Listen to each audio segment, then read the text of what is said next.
And a million faces formed together, made for elevation. And my soldier won't surrender. Faith is like a fire that never burns to embers. The voice of the unheard. Love is the answer. I gotta speak it, believe it, that's how I feel inside. I can't sit here quiet. You can take my heart, you can take my breath when you pry it from my cold dead chest.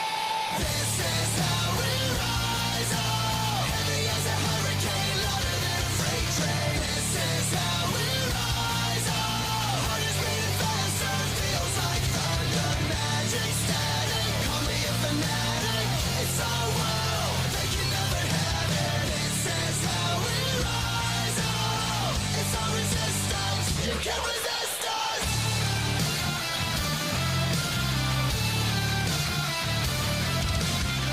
Can you hear me?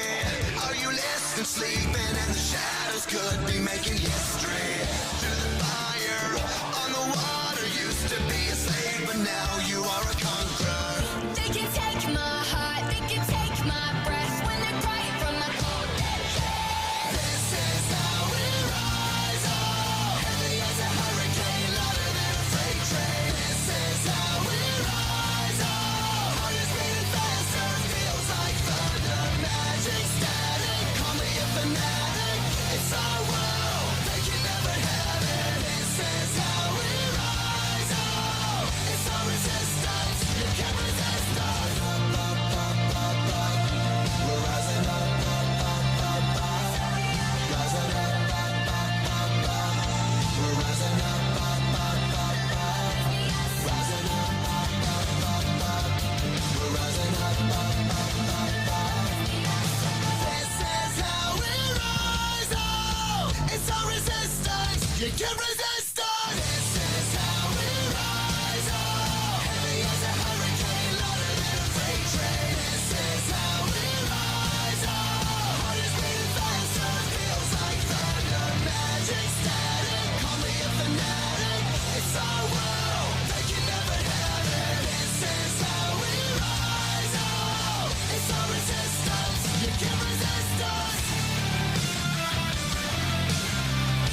Welcome, ladies and gentlemen, to another episode of Straight Talk with Joe Vollano.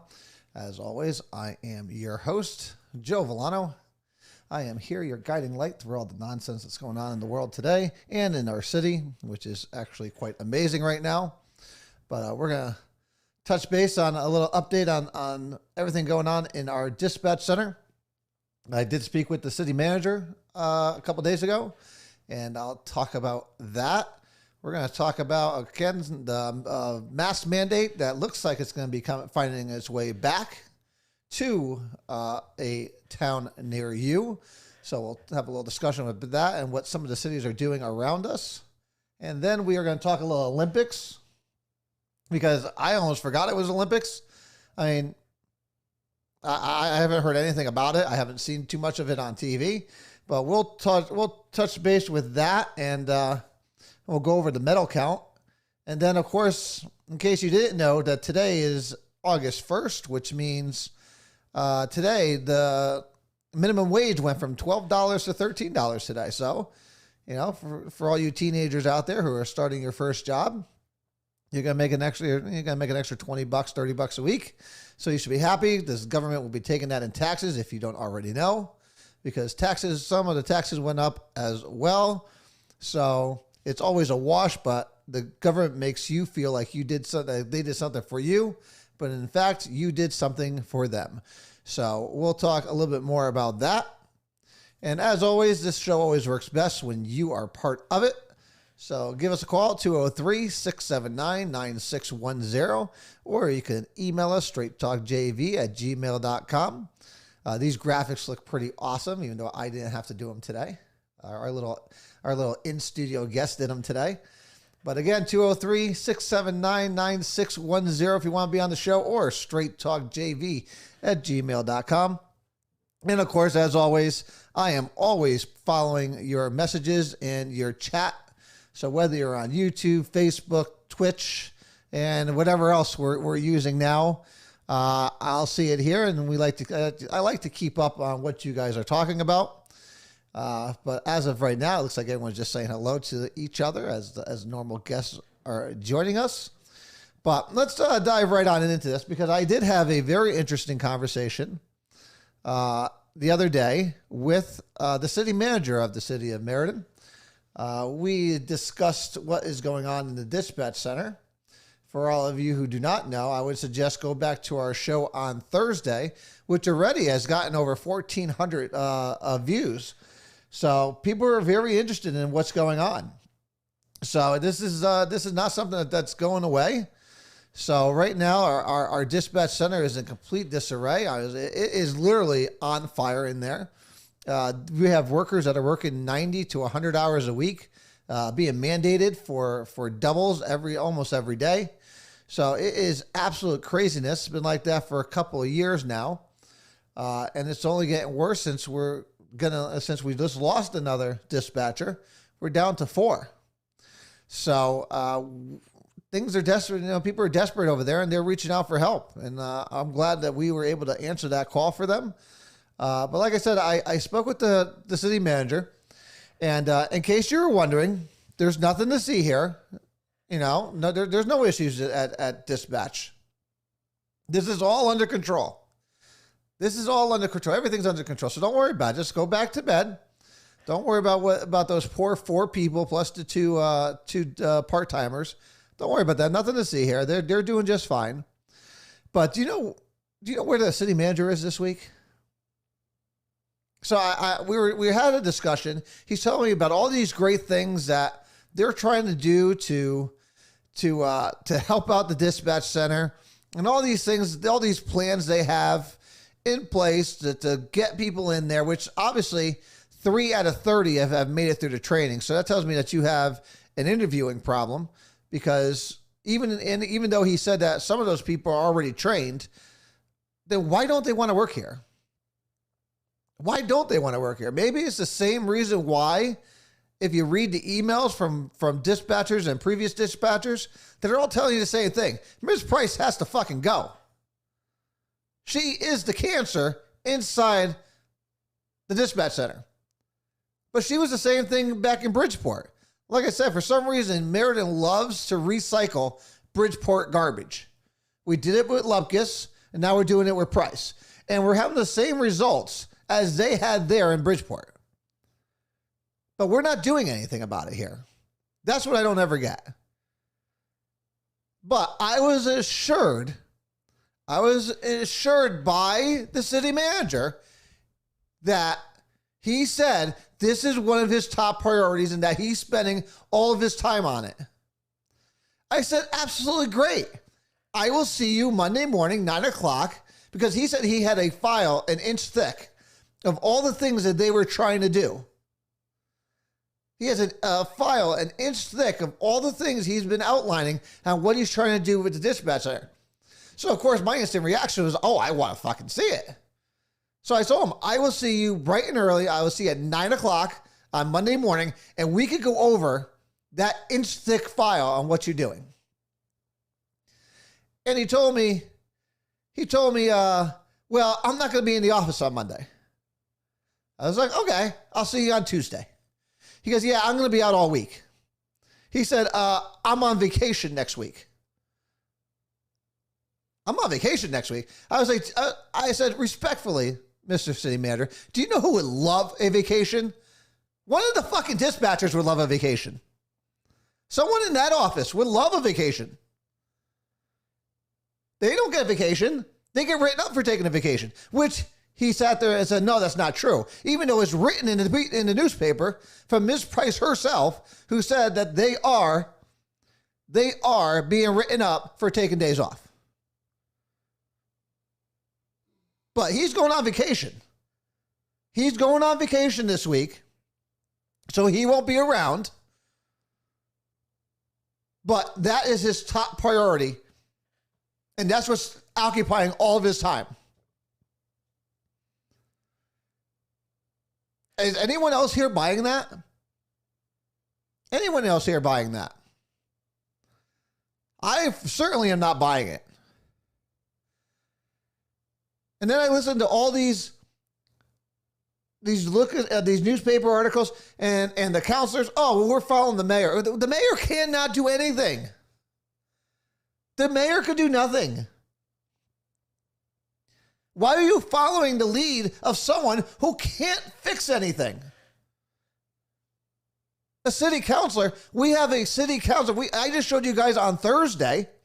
We have a public safety committee who's supposed to be the ones looking after this, who have canceled every friggin' meeting they've had, other than 2. And in those 2, we get things like this, where calls are up 112 for the second quarter. You have CAD calls up 1,346. And they're canceling friggin' meetings. When you want to talk about a real public health crisis, that's what you have going on in the dispatch center. But no, we're talking about racial bullshit. Or they're canceling meetings because they don't have any desire to be there. We're talking about use of force where there's nothing being done. All this garbage we're talking about and the real crisis that's going on, they're ignoring. And they're going on fucking vacation. No. You should not be on vacation right now, Mr. City Manager. You should not be on vacation. You should be handling, I don't care if you had to go down there yourself and get trained to answer calls. You should be doing it. But I was also told by the city manager that Director Price was advised that she should be taking calls. I said, okay, since she's been advised, have you followed up on that? And is she doing calls? And he said, I have no idea. Oh, so now you're giving directives or advising people, but you're not following up on it? If that's not Meriden leadership in a fucking nutshell, she should be qualified. She has been there over 4 years. She should be taken to classes. She should be qualified. She should be. And if the city manager is actually serious about what he's saying, is that he's advising her to be able to take calls, don't you think that's part of it? But of course, this just happened because, again, nobody said anything. Nobody's even batted an eye at this until we started talking about it. Which is, again, this is the reason why I started this podcast. This is the reason why we started getting together and having the voices of the unheard. This is it. This is why we do it.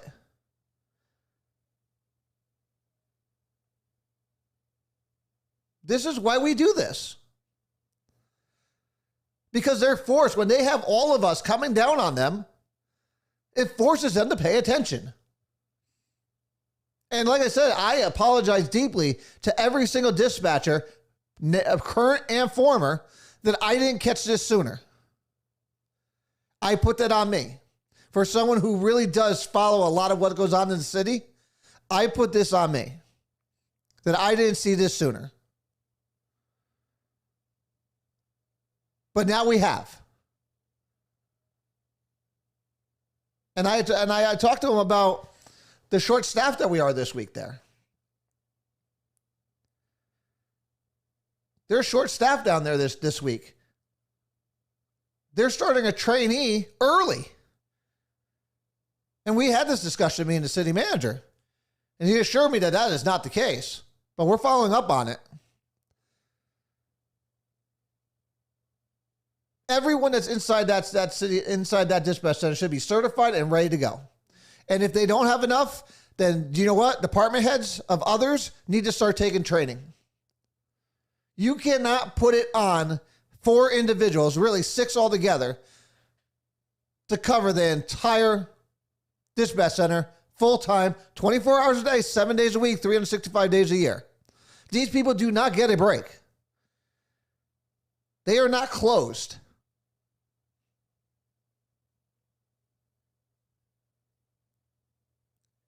This is disgraceful. Disgraceful. Absolutely it is. Absolutely. I think, again, and we don't even want to get into Guy Scaife. Guy Scaife was my hero in this city. The old former city manager, Guy Scaife, he was my friggin' hero. Yeah, they're not doing that, Eric, unfortunately. They have 7 fire department. There are 7 fire department personnel with only 1 who's actually taking a shift. And the police department, you know, the police department, they have their own crap to deal with over there in this city hall. Because city hall, instead of taking care of dispatch, is friggin' going after them for their jobs. Police department has to be worried about their own friggin' jobs. They can't be worried about anybody else's. There's not a single police officer that stepped in there that's taking a shift. And the crazy thing is, I've talked with a lot of former dispatchers, and I've been reaching out to all sorts of people. And I've reached out to a lot of the former dispatchers, and a lot of them would love to come back. A lot of them took jobs where they took a cut in pay to go work somewhere else. And again, the common denominator between all of them is Ms. Price. Her lack of leadership and her god-awful customer service, or really respect of her fellow dispatchers, which I want to say fellow because that means she would be one of them, of her subordinates. Let me put it that way. Now, listen, I said this back when she was first getting hired, that she was the wrong person for the job. I don't know how, after Bridgeport, she ever found a director's job anywhere. But of course, like I said, Meriden loves to find Bridgeport Bull and hire them. So she has had a vote of no confidence against her already. But the city has done nothing. The city has done nothing. And the city manager has done nothing. Which is why I find it appalling that he decided that this week, of all weeks, he's going to take a vacation. He's going to take a vacation. That's what he thinks about what's going on down at the dispatch center. That's what he thinks about the citizens of the city of Meriden. That's what he thinks about you.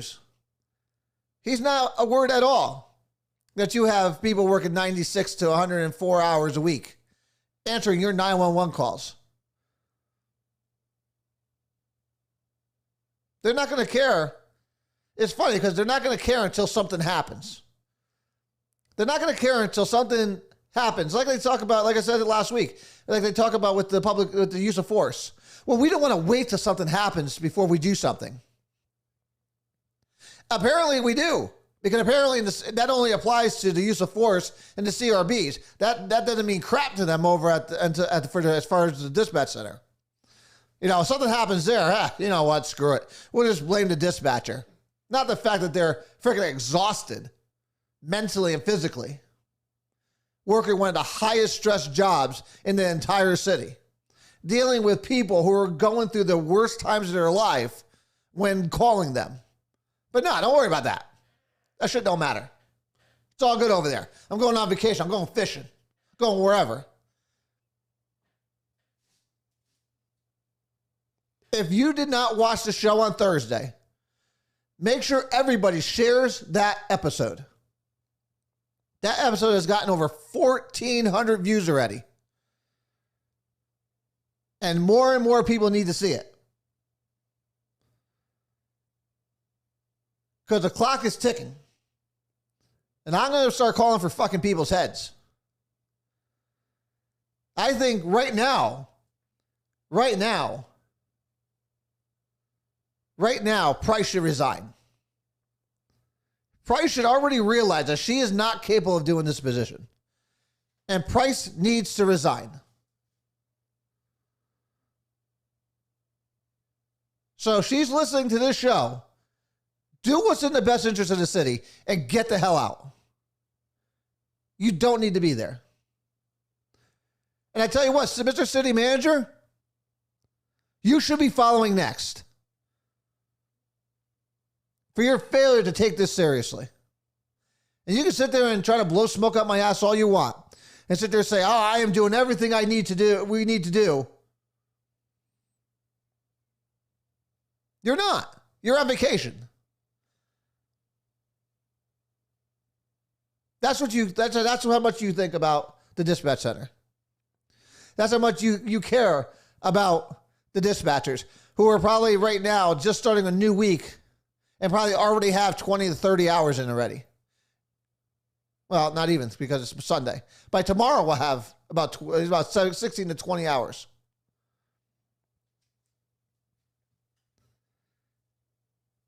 This is truly amazing. This is what's going on in our city, and people are fine with it.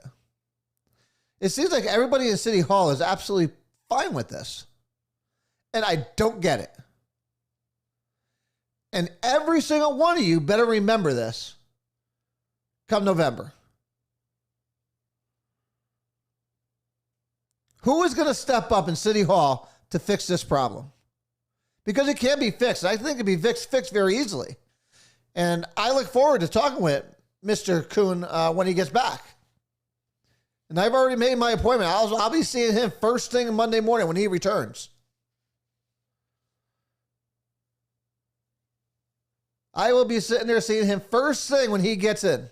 I will be waiting outside his door. And we have a lot to discuss. But like I said, we're not allowed to sit here and just bitch and complain. That's not what we do here. Anyone knows me knows that there's two rules. You can bitch and complain, but you got to be willing to do two things. One, put a solution forward. Or two, put a starting point for conversation. And I have both. And I can't wait to sit there and talk to him about it. But with both of the things that I want to talk to him about, it all starts with the first thing. Price has to go. She needs to go. She is, I am, after talking to everybody inside and outside of dispatch, she is the cancer inside the dispatch center. She needs to go. I've talked to a lot of former dispatchers that would love to come back to Meriden. Would love it. They were making more money, but they could not deal with, one, her, and two, working the amount of hours that they worked, which they shouldn't have to work that many hours. It's ridiculous that anybody would even think about making them work that many hours.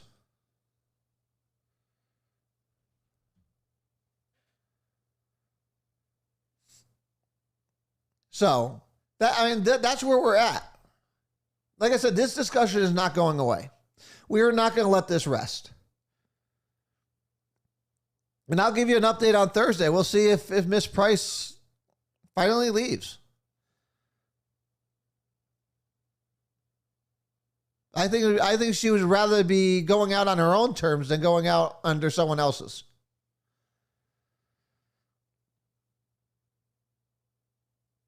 So, and this one can't be swept under the rug. You can't. This is, again, Dan, Donald, you're right. Usually these things do just get swept under the rug. But this isn't going to be allowed this time. This is too important. This is people's lives at stake here. These are literally people's lives at stake. And if anyone should know that, it should be Miss Price, whose department was found at fault of 2 deaths of a fireman in Bridgeport. You'd think she'd be the first one. She doesn't have a care in the world. She's taken his advisement, the city manager's advisement, and decided to do nothing. She decided to tell him to go fuck himself. Basically is what she told him to do. Imagine you being able to tell your boss that if he advises you to do something and you just turn around and say, yeah, I took it under advisement and yeah, I decided not to. I would have loved that job. Love that job. I could just sit around all day in my office and look at people. That's basically what she does. But like I said, we'll touch base again on this on Sunday, on Thursday, and we'll see where it states. I'm trying to get a hold of her to have a discussion with her. We'll see how that happens. I don't ever find that. I don't see that ever happening, but you never know. Stranger things have happened. So she might decide that she wants to have a little chat, and I look forward to that. It'd be respectful as always, but it'd be, be exactly what you normally see here on the show. That would be our talk. That's the same thing with our talk with the city manager. Same thing with city manager. We could have a discussion. We could disagree. And when that show ended, and when that conversation ended, we ended it as all right. Well, we're agreed to disagree because I don't believe a damn word you're telling me. And the fact that you're going on vacation shows me absolutely no reason to believe that you think that this is the top priority. So we'll see where it goes, and we'll touch base again on Thursday with this. But as I said at the beginning of the show, is that we have mask mandates possibly coming back. So I'll let you guys see my pretty face. There we go. I'll move that out of the way. So we might have masks coming back. And New Haven looks like it's going to lead the charge with the New Haven mayor exploring city staff vaccination mandate, which again is, I think, highly unconstitutional, but that seems to be up for debate lately, as is anything else in the world. I mean, nothing is constitutional anymore. They find ways around everything. But we'll see how that works out. But as of right now, they're exploring. And I love that. It's another word they use. Some use advise, exploring. These are all wordsmiths that they use to sit there and try to say, oh, well, we weren't requiring it. So it gives themselves an out. So when people don't do as they ask, it's a way out. Well, we didn't mandate it. We just we're exploring it and we're advising it. So they had a press conference on Friday with the health director and the mayor Eckler, who is pretty much on his way out come November, because he has been absolutely a freaking disaster for the city. I don't know if any of you follow what's going on in New Haven. I do, just because I was into politics down there. I know a lot of people down there, and I just know how messed up that whole system is down there. And I find it amusing, which is why I read up on the New Haven Independent, which is a little independent newspaper down there, which they have some great stuff. If you're looking for, people to actually dig into, the Democrats down there, and they kind of exploit some of their craziness that they do. So the New Haven Independent is the name of the newspaper in New Haven. If you haven't heard of it before, it's a good one to read up on. But so obviously vaccinations aren't at the peak of where they want them. So they figure if they threaten you guys with a mask requirement, that's going to get people to go get vaccinated. But the crazy thing is, I've been saying that the whole time. All right, so you got vaccinated because you didn't want to wear the mask, and now they're telling you to put the freaking mask back on. They said, and I posted this on my Facebook page, on my personal Facebook page, because I can't do TikToks on here, which I wish I could, because I love TikTok. But I probably posted my favorite and the best mask mandate video ever that was on there. I love it. So if you're not Facebook friends with me, you should be. I don't know why you wouldn't be. I think everybody wants to be friends with me on here if you're watching. But I always post some fun stuff on there. Some people will say I post some crazy stuff on my Facebook page, but there's some things I do just for pure entertainment. But this one I thought was just amazing, and I posted on it's a TikTok video, so you should go watch it. It is hilarious. And if you're not friends with me, go ahead and hit the friend button, and I'm sure I will accept you if I have the space. So I know I went and did some clearing out of my Facebook friends, but that is what it is. But there was this great thread from Drew Holden, who is I wouldn't say a critic. He's an independent journalist, and he did a great thing, Fauci versus Fauci, on Twitter, and some of the tweets he had on there were absolutely amazing. And it was all Fauci. Masks are not going to help solve the situation. And then the next thing, we discussed it months ago about the contradicting that Fauci has with himself, and how it could have been started in the lab, which again is paid for by American dollars. And then a month later, he's like, it could have been most likely, it was done in a lab. So, if you don't know who he is, his name is Drew Holden, Holden. He's on Twitter. You're gonna love it. I won't go into all of his threads because he has some really good ones, but he has them all documented on what he could do. So I think he's hilarious. Yeah, some of you made the cut, some of you may not have. I don't know. Some of you I've been putting on probation for some of your stuff, but it's okay. You can always try again. So you're safe for now. So I totally forgot about the Olympics. I don't know why, but I just totally forgot the Olympics was even happening. Maybe because of all this nonsense that's going on, that I just never even paid attention. But I learned two things during my checking up on the Olympics. One, Russia was disqualified from being in the Olympics this year. Did anyone know that? So Russia got banned from being in the Olympics, but And this is just liberal logic for you. But since they were banned, they created a Russian Olympic Committee that allows them to join the Olympics. So let me say that again because it might be confusing. It was confusing for me when I first heard it. That Russia, as a country, was banned from the Olympics this year for whatever reason. I don't know what the reason was. I don't care.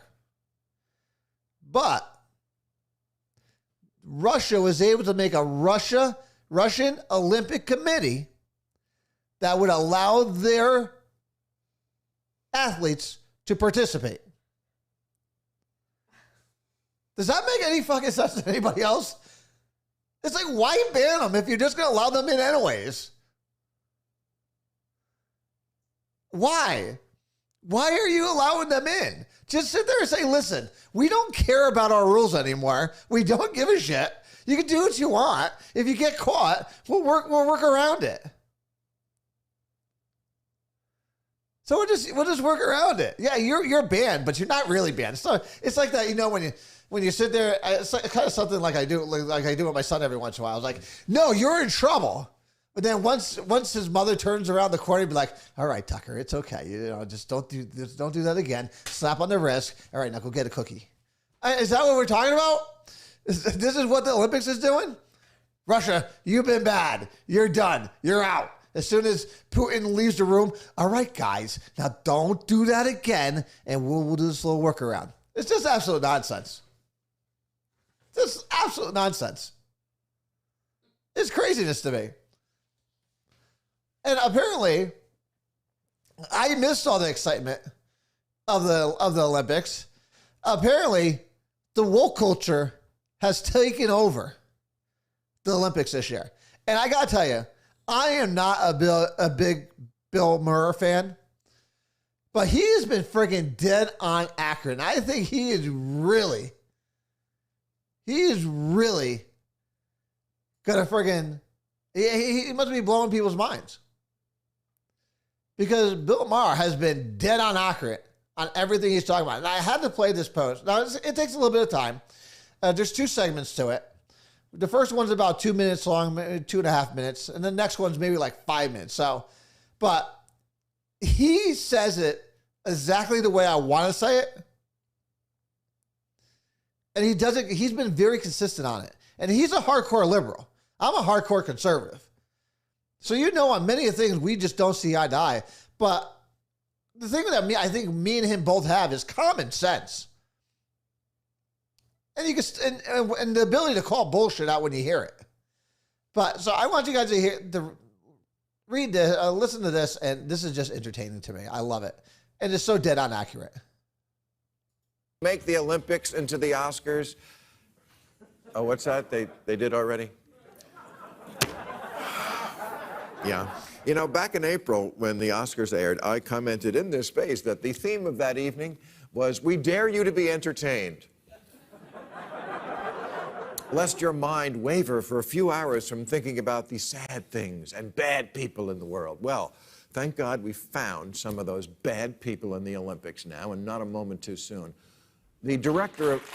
No, that was sarcasm. The director of the opening ceremony was fired hours before the event because they found out there was a Holocaust joke in a comedy routine he did decades ago. Well, context is everything. Obviously, it didn't strike people as beyond the pale at the time. Young people have to stop flattering themselves that they're Nostradamus and would have foreseen, had they been around then, everything that's unacceptable now. And for further context, Mel Brooks wrote one of the most successful musicals of all time around the song "Springtime for Hitler."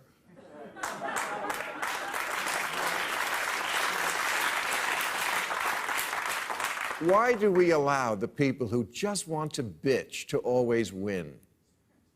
Days before that firing, the opening ceremony's musical director, was also forced out because someone dug up an interview with him from 1994 where he admitted to bullying classmates as a child.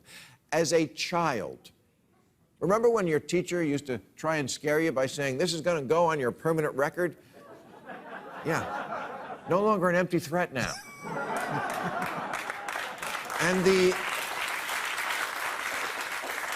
And the creative director of the entire shebang, of the whole Olympics, got shit-canned because he once made a fat joke in a private conversation. This is called a purge. It's a mentality that belongs in Stalin's Russia. How bad does this atmosphere we are living in have to get before the people who say cancel culture is overblown admit that is in fact an insanity that is swallowing up the world? That's about it. It really is insanity when you think about it. And these people, I love that joke. You know, when your teacher used to tell you it's going on your permanent record, we all used to laugh. That shit ain't no joke anymore. You cannot say anything. Listen, what I say here in the months that I've been doing this, oh, I can only imagine what people are going to say about me 10, 15 years from now. It's like, oh my God, like he was the worst person on the face of the earth. Which again, most of you probably think that's true. Some people probably think that's true. I am the worst thing. I've been called all sorts of different names. It don't bother me. But I'm sure that most people think, most on the other side believe that I am truly appalling and I should never be able to speak to crowds ever again. And I just sit there and say, screw them. But that was only the first part. But I don't think we're going to have time for the second part because there's still some other stuff I want to get to. And the other part is about 5 minutes long. But it basically is continuing on those lines in that where our culture is. You know, I've been saying this for months. We need to stop. And again, it starts with, I think, really starts with the young people. These are really the college kids that are starting this nonsense because their 60s, you know, their professors from the 1960s are friggin' feeding them nonsense and tell them that, you know, the world owes them something. Where they go, world owes you nothing. Nothing. Stop being a bunch of babies. We owe you nothing. And you got jokes from the 90s that people are digging up and then getting these people fired? I mean, what the hell is going on? You know, I normally would think that that was just a United States problem. Apparently not. Apparently this is worldwide. And I tell you, if this is the way we're going to go, this country and this world is in some deep friggin' trouble. Deep trouble. Because you can't say or do anything anymore. You can't say or do anything without somebody being offended. Do you know what? Go be offended. I don't give a shit if you're offended by anything I have to say. I'm offended that you're offended. And I don't care if you're offended. I don't care. So, but there is other stuff I want to get to. I'm trying to pack this all into 1 hour. So I'm sorry if I'm moving a little faster. If you guys want to talk about something else that we talked about earlier, I'm all for it. I know some people maybe came in a little late, but if you did hear something miss or you want to talk about something else, you can always call in 203-679-9610, or you can sit there and email us at straighttalkjv@gmail.com. But this, like I said, this show always works better when you guys are engaged. And I like an engaged audience because it just makes it for a better show. 203-679-9610. And I know some people have been asking me about the studio here. And I have been trying to change it. What about Meriden? Dawn, what would you like to know about Meriden that we have not discussed yet? Mike, this one's for you. I'm going to cut this one to Mike because Mike's been asking me for different views here. So I'm going to give you this view here. So we're going to do different camera views. So you can start seeing what's going on around. So Don, you got to tell me what you want to talk about in Meriden because we talk about all sorts of things in Meriden. But what we haven't talked about yet is violence.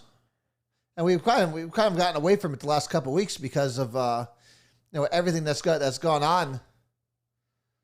What discussion did you miss, Don, that you might have missed?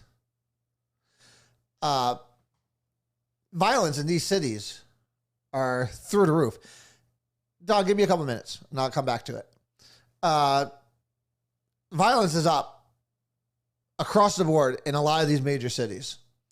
And look at Portland. Portland's mayor, one of the biggest leftists and defunders of the police department as you could possibly come up with, has gone before city council and said, hey, we need to fund our police department because we need some help.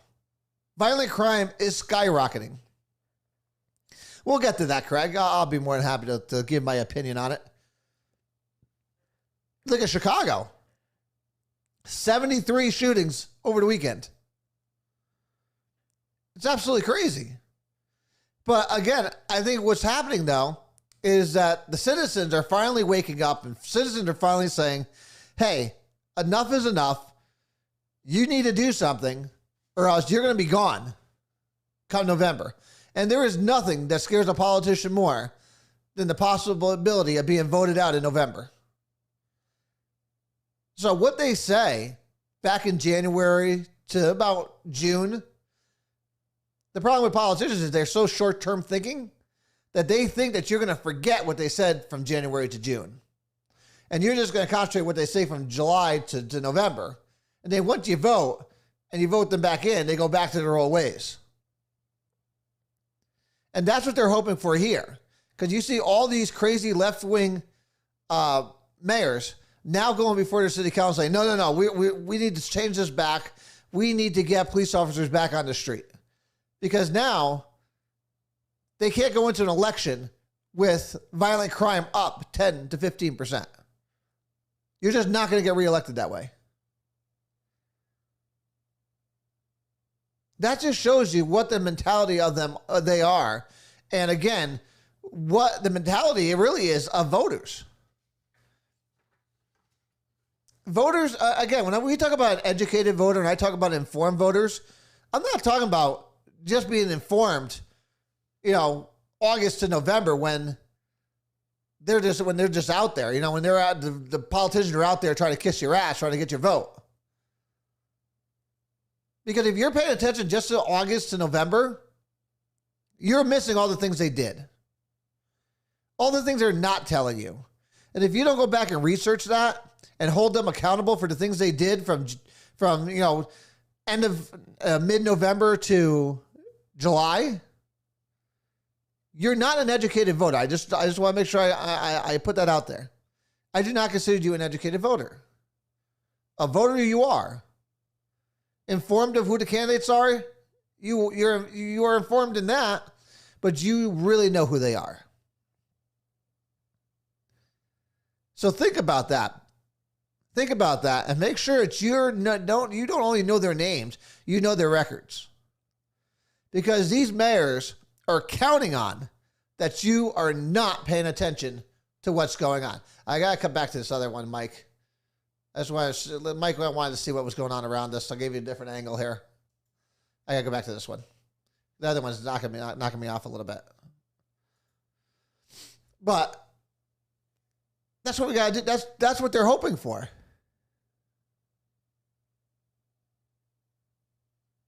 But it's craziness out there. It is craziness. Yeah, Congresswoman. Yeah, well, listen. I think Republicans missed an opportunity when they were going after her, when she first got elected.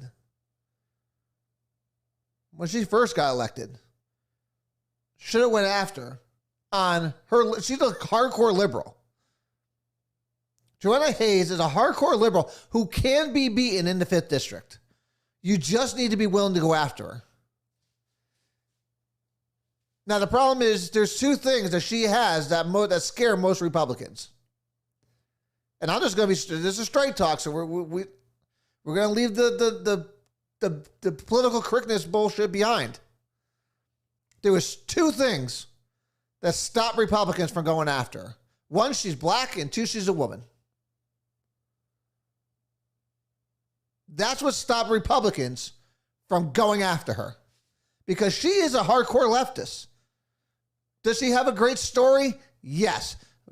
Teen mother, put herself through school, this and that, teacher of the year. Listen, if she wasn't teacher of the year, you wouldn't know her friggin' name.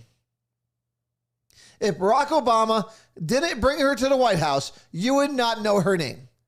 If she was not everything that liberals dreamed of, you would not know her name. She was never into politics. But Democrats love to play identity politics. And she was a shoo-in for it. And Republicans were afraid to attack her. Republicans were afraid to attack her. She is beatable in this district. If you get a Republican with the balls to sit there and go after her.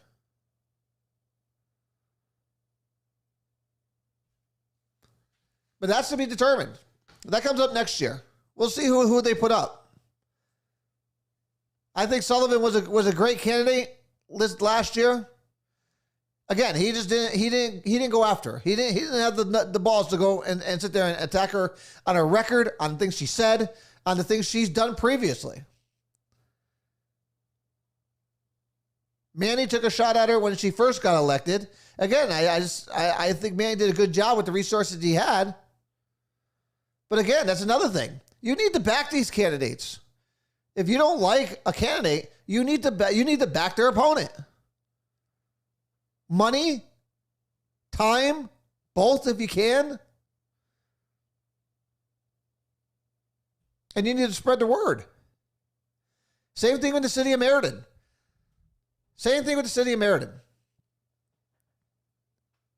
Don't just sit there and say you back a candidate.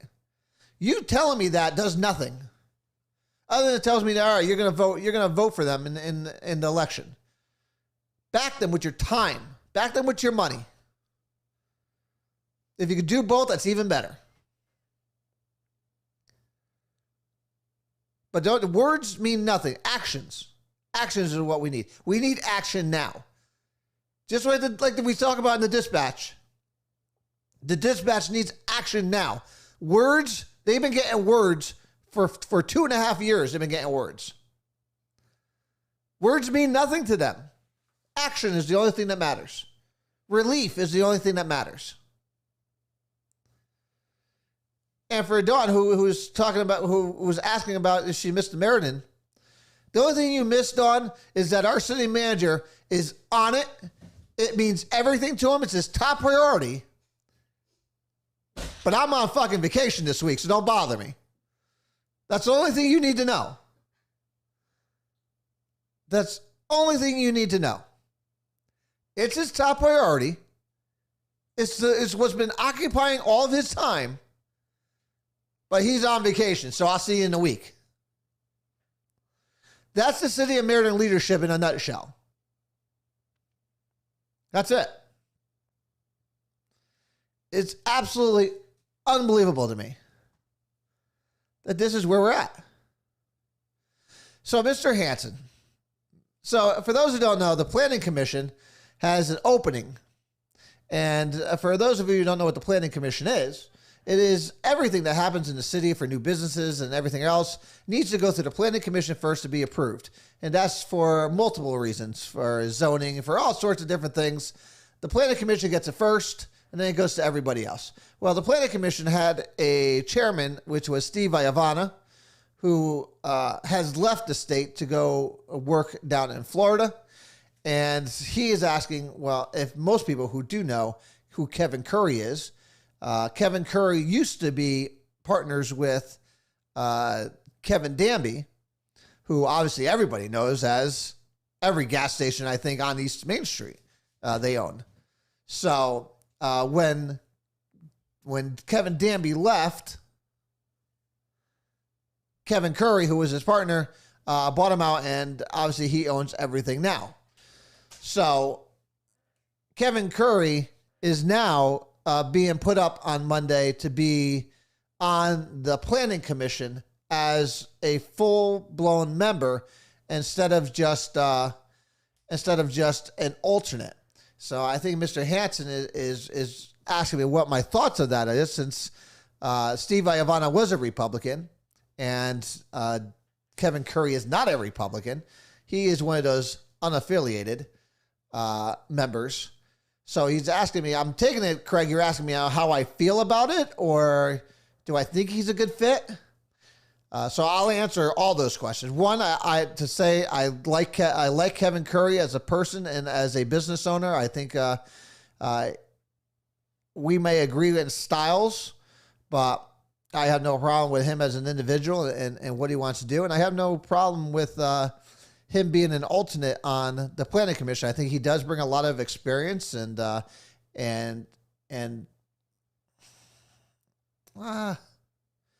brings a lot of experience and ideas to the table.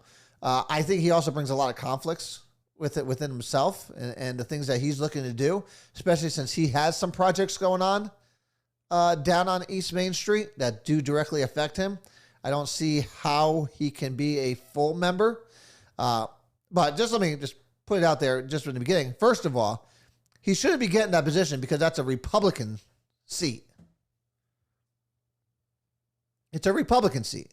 There's only one full Republican on there now, and that's Elaine Cariotti, who is currently the secretary of the Planning Commission. So that is the only Republican that is on the commission at this moment. That's a full member. That's a voting member. They do have alternates in case something happens. But do I believe that Kevin Curry should get Steve Iovano, who is a Republican spot? No, I do not. Now, do I also believe that the mayor has the right to do as he wishes? He does.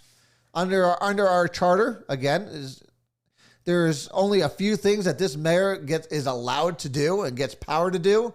So at times he's going to wield that power for his own benefits. Do I believe he's doing it for certain reasons? Yes. I think this is his first FU to Republicans who did not endorse him this year and who is actually running a strong candidate against him. So I think this is his first shot back at Republicans to say, screw you. I find it kind of hilarious because I think it's pettiness. But listen, politics is pettiness. When you look at it and you look at how politicians act, they are petty. And they do the dumbest things for the dumbest reasons. And to me, it makes no sense. But to him, it probably makes perfect sense. He has his right to do it. Do I agree with it? No. But, like I said, elections have consequences. So if we want to fix that, you got to wait till November. And then we could elect a Republican mayor, and she could do as she wishes. So, and we'll be sitting here having the same conversation. Instead of be Democrats calling me saying, hey, that was a Democratic seat. We need Republicans. So it is what it is. I have no problems. Again, I have a problem with it going to an unaffiliated, but I have no problem with the mayor doing what he's doing. It's his prerogative to do it. Like I said, I think it's the first FU to the Republicans for not endorsing him and for running a strong candidate against him. And really, running a strong slate. That Republican slate is still pretty impressive. So, I mean, I just don't see. I see a lot of change coming in November, but I'm going to let the candidates speak to that for themselves in the coming weeks and months as they all start to appear on the show. I know we had one on. We had Elaine on when she first announced. And we'll have people like Ray, and we'll have anyone who wants to jump on and talk about their platform, whether you're on the Democrat or a Republican. So I have no problem with either side coming on the show. We'll have conversations, and there'll be tough, pointed questions going to both sides, and because I think that's what the people want, and that's what the people need to hear. They need to hear what they're going to do to change things, because the things definitely need to be changed. There's no two ways about it. This city is not moving in the direction it needs to be moving in. And I think that our city leaders are wasting time on stupid nonsense like the CRB, like the Use of Force Committee, when, again, you have full blaze fires going over there in the dispatch center. It's crazy. I don't know how you could not be addressing that. Again, I also don't know how you could go on vacation on a week in this week. But that's what they do. because they've gotten away with it for so long. They've gotten away with it for so long. What do they care? If no one's going to hold your feet to the fire, why bother? Why bother? You don't have to. Just like I said with Ms. Price, she was advised to get trained. And nothing. He's never once checked up on her. She's never once sat in that council. Council and took a call. Even though she did in a public safety committee say that she covers calls during breaks and lunches. And I have requested from the city manager, I want audio tape of her taking calls. If she says, and it's in print, that she took calls during lunch and breaks, I want to see them. Everything that happens in the dispatch center is recorded. Every single call. So it should not be that hard to punch in her number and pull all of her calls she's ever taken. I'm probably 99% sure you're not going to see a single friggin' call. But that's something that we're going to talk about. Yes, as always, every year, National Night Out is something that's run by the police department and the Neighborhood Association of Neighborhoods. So make sure you get out there on Tuesday night. It's the 3rd, 6 to 8. It's down at Hubbard Park. Make sure you get out there for the National Night Out. It's always a good time. The police department's usually there. Usually some community organizations are there giving out information. So make sure you go out there and see them. I happened to be at last week. I stopped down at Lincoln Middle School. I took Tucker down to Touch a Truck. They had the fire truck, the police cars down at Lincoln Middle School for all the young kids for summer school. I took Tucker down there. The Carabettas were down there with their big giant tree cutting truck. So it was a really good time. That's not the police. It's not even at Hubbard Park this year. Oh, that's sad. Hubbard Park was always a great place to have that. Are they having it in the quad between the police department and the court? I'm taking this where it's going to be. You know what? At least we're having it this year. At least we're having it this year. So, Linda, thank you for the correction. It's down at the police department. It's down at the police station. That's on West Main Street. I think I don't know what number it is. It's right next to the courthouse. So if you're around on Tuesday night, make sure that we do that.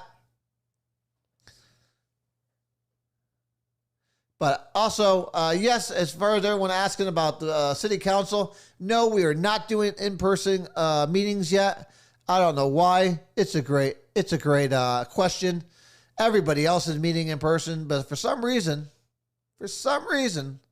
our city council does not want you in front of them. The city council does not want you anywhere near them.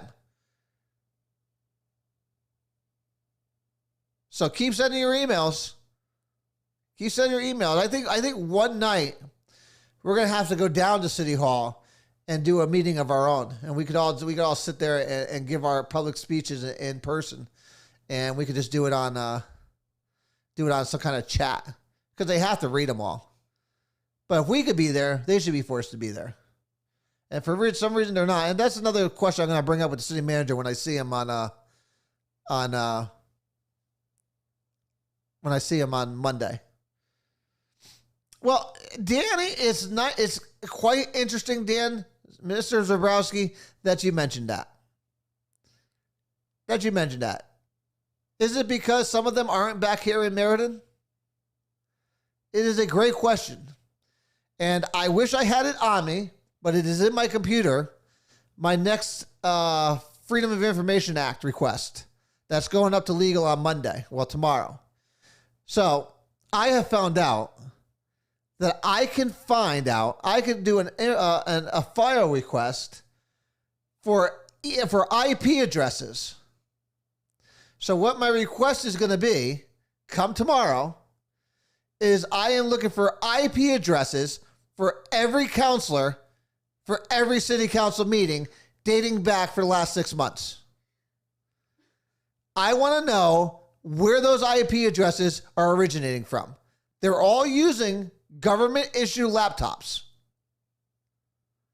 They are all using government-issued laptops, which are part of the FOIA request. So I am going to find out where those IP addresses are originating from. Now, they should all be Connecticut, right? They should all be Meriden IP addresses, you would think.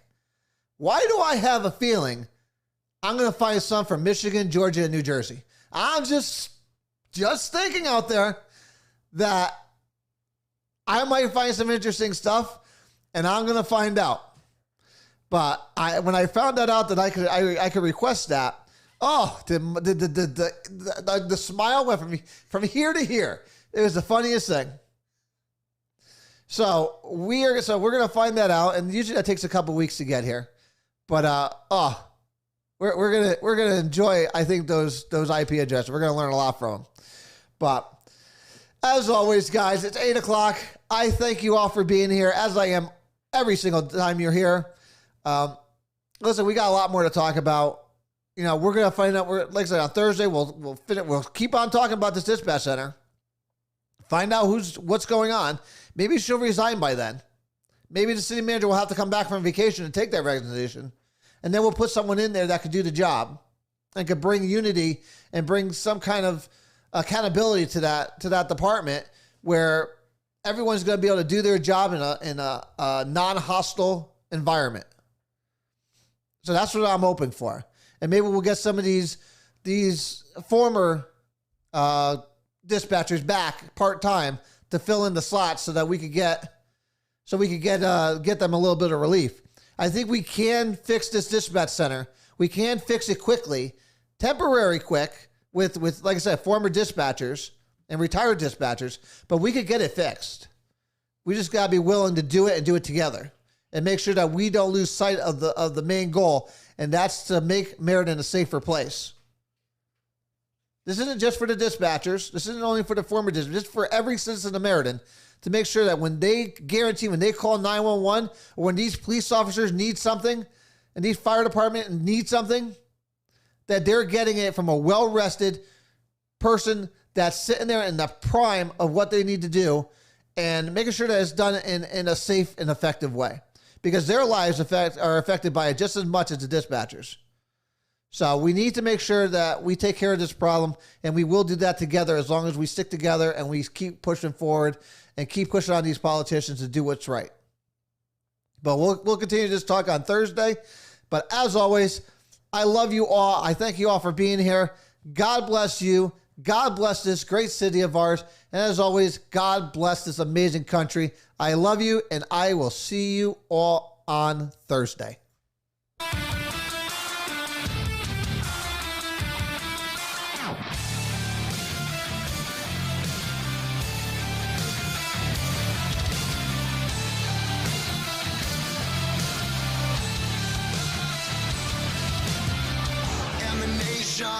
And the million faces formed together, made for elevation. And the soldier won't surrender. Faith is like a fire that never bursts to embers. The voice of the unheard. Love is the answer. I gotta speak it, believe it, that's how I feel inside. I can't sit here quiet. You can take my heart, you can take my breath when you pry it from my cold dead chest. This is how we rise up. Heavy as a hurricane, louder than a freight train. This is how we rise up. Heart is beating faster, feels like thunder. Magic static, call me a fanatic.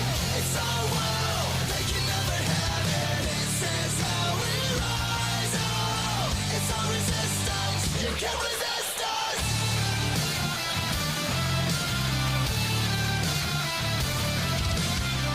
Can you hear me? Are you listening? Sleeping and the shadows could be making history.